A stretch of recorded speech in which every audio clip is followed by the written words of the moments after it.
One other quick thing. I had imagined that I'd reached the point where from everything on was clear sailing, and I could refer to my previous videos about cutting the back, cutting the fish out and then steeking and canvas and everything else. But I flipped it over and I went, better mention this.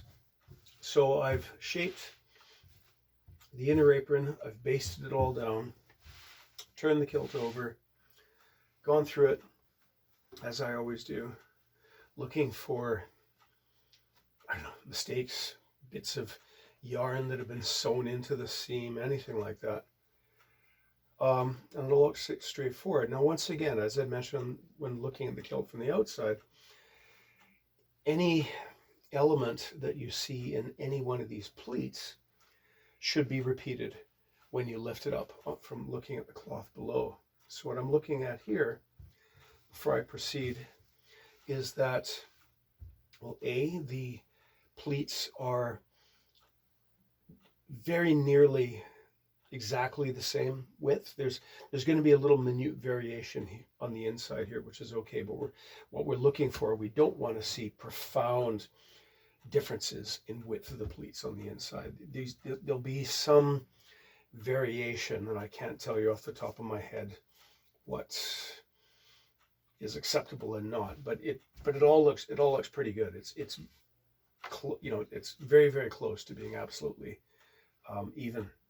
The other thing I'm looking for too is that because we're pleating it to the sett, we're also seeing it.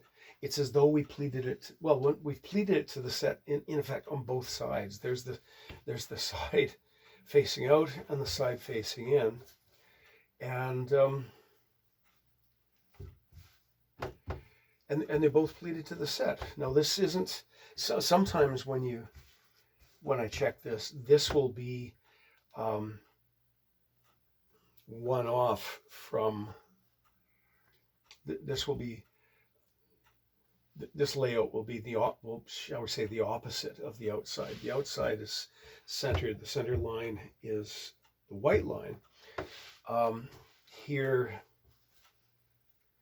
there's the center line, and it's the white line again. But I have seen times when I finish pleating it, the secondary feature, because in this case, the white is the primary feature, the red is the secondary feature. There have been times when I've done this, and it's the secondary feature which is centered on the back. As it is, it's pretty close, but yeah, it looks good. So I'm going to take my heart in my hand.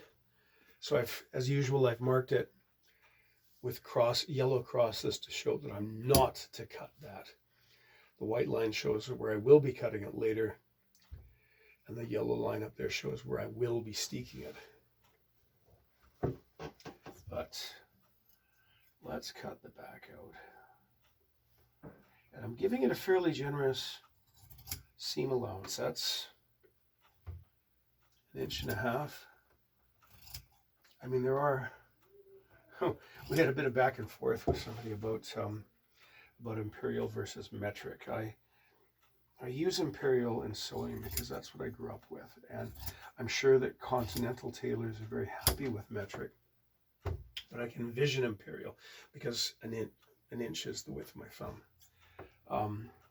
Funny thing, when I'm boat building, when I'm building the traditional skin boats, I'm using anthropometric measurements. I'm using finger widths and hand spans and fist melee and cubit and fathom, because that works for that particular construction. Thing too is people can get awfully precious about imperial versus metric. I'm not going to get too worked up about it.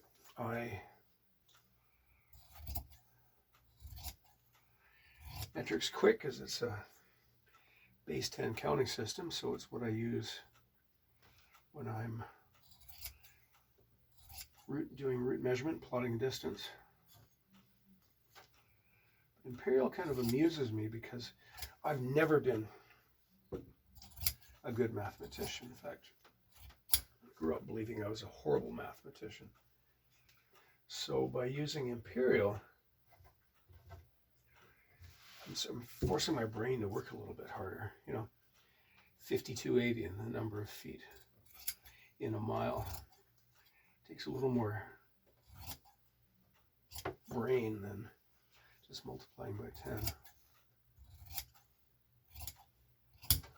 I tell you, if you want a real exercise, go back to pre-decimal currency. 12 pence to a shilling and 20 shillings to a pound. That would be a math competition.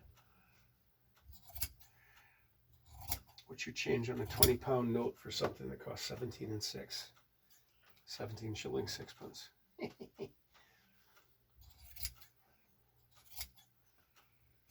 Tell you plain, I don't know. I'd have to work that out. But folk used to be able to do it in their heads. Again, when I'm cutting this out, I'm tapering it. I'm feeling it. I don't want it too thick. I want it even. I don't want it too thick, too thin. And I also want a generous seam allowance because this person might become a more important figure, shall we say, over the course of his life.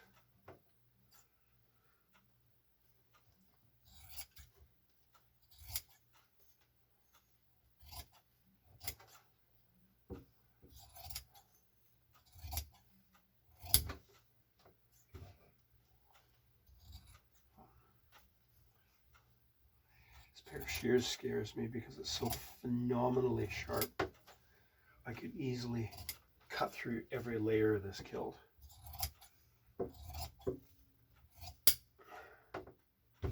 With no more effort than I'm cutting a single layer.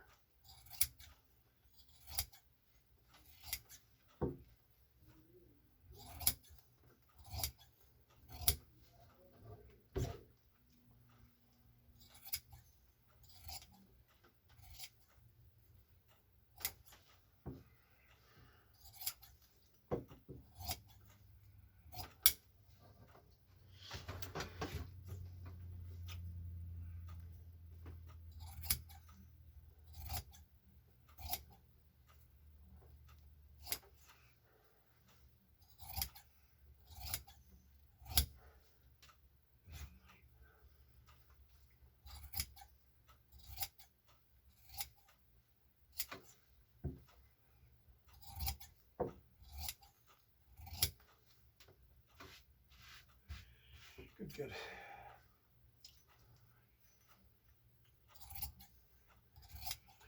Having a bit of a lazy day. I haven't accomplished anywhere near as much as I should have today.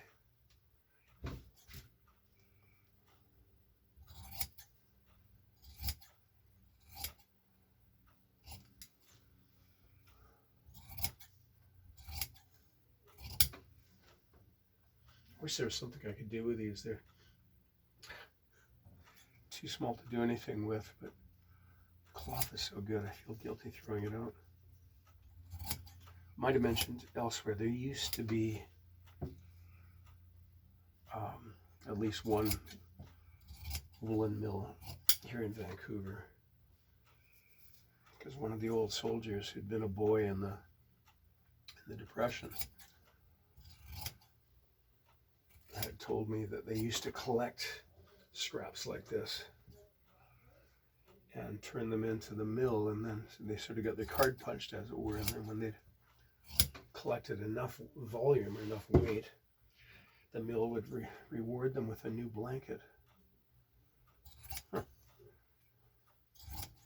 Wish there's something I could do to recycle this. I mean, I could possibly compost it because it is 100% natural as wool, with the possible exception of the dye stuffs that have been used.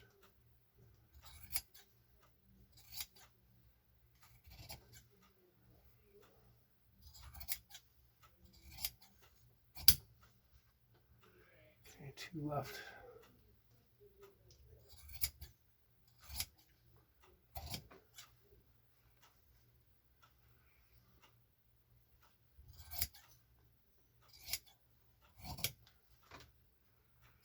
Yeah, get it.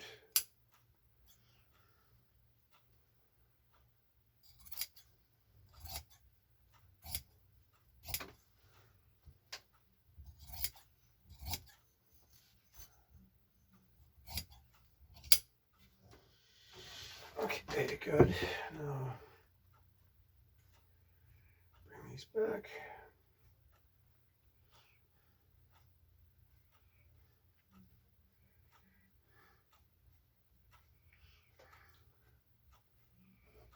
Okay, here's my line. I'm seeing some flat spots in these shears in the light. I don't think there's any, well, I don't know of anybody who can properly sharpen a set of tailor's shears. Certainly I don't know who to trust to take them to. I could send them back to the manufacturer in England.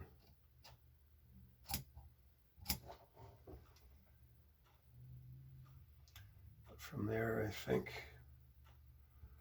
that would mean I would have to buy a second pair so that is something to use while they're off being sharpened. How's that going to turn out? Take just a hair off more there.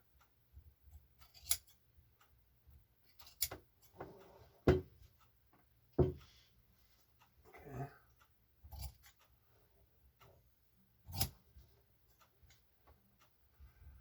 Again, being very, very, very careful that I'm only going through a single layer of cloth. Okay, that's all I knew. Here's what I've done there.